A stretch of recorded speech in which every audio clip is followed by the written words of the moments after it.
Alright, today we're rating more of your guys' toy graffiti. I'm messing around. We have some really good pieces in today's video and some good tips to go along with it. So buckle up, Buttercup. We're gonna hop right into this, wasting no time at all. For those of you guys who are new to the series and don't know how it works, you guys send me pictures via DM on Instagram, and then I pull them up on here and I rate them on a scale from 1 to 10 with a little bit of information on top. Starting off with the first piece, we got Fred. Holy crap, my dude. Wow, alright. I mean, I see...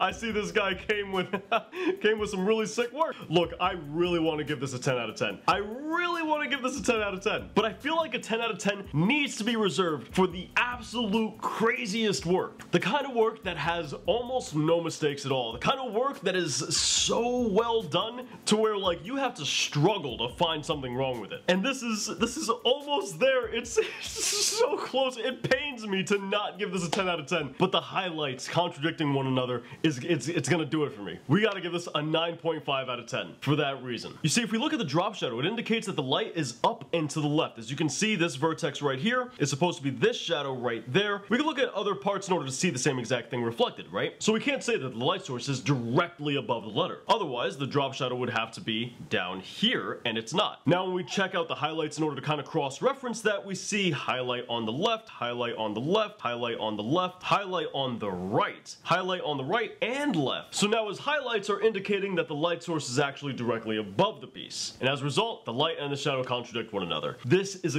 I feel so bad not giving this a 10. I hate myself.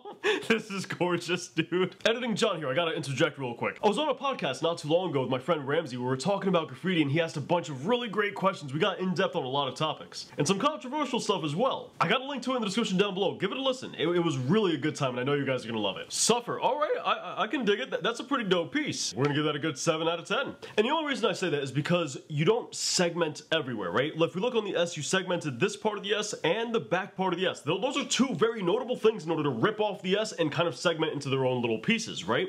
You don't do that at all on the U whatsoever, and then you do a good job of it on the F. Alright, so now the F and the S flow, but what about the R? Well, the R only has it in this bit right here, and it didn't even need it there. You could have very easily have done it in other areas on the R in order to help it flow more. You could have even done it more on the R as well as right here in order to help flow more. So for that reason, we'll give it a 7 out of 10. Also, this overlap right here not really working the way forms work is another reason this is getting a 7 out of 10, but absolutely beautiful work, man. Whoa, Sten, my man. That's dope. That's a good 8 out of 10. That's really nice. I like it a lot. I love the colors. The purple and the white is really, really nicely done. I'm also a fan of how the E is very different, but it doesn't stand out, right? It doesn't kind of like overstep its boundaries. You did a great job making the E flow despite the fact that it looks very different than all the other letters structurally. So phenomenal job on that. Also really cool wall. Love the whole thing. Who is texting me? We can see they're consistent with the skills too, because this wall is also pretty beautiful, man. That's gonna be another 8 out of 10. I like it a lot. I like your stuff quite a bit. Without me saying what this says, many of you probably looked at this piece and thought it was a K, but this right here is supposed to be an H. We can see in the other work that he has that it's supposed to be an H, but when you take this right box and you snap it into two, what you end up doing is you make this top portion an arm rather than the right side of the letter H. And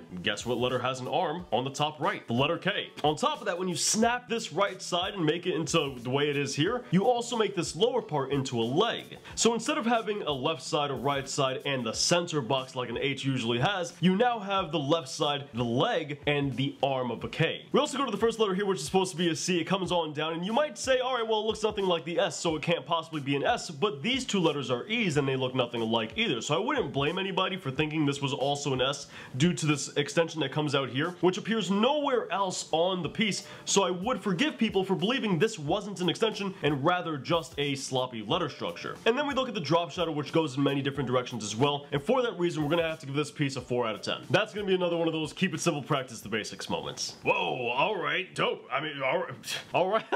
When I opened this, I was not expecting this right here. A nice, clean, crisp, straight letter. This is sick. Right up my alley. I mean, you really talking about the heartstrings here. We're gonna have to give this a solid 9 out of 10. I'm really enjoying this piece quite a bit. And there's not much else to say about it. I mean, when you got clean work, you got clean work. Whoa, oh, alright, hold up.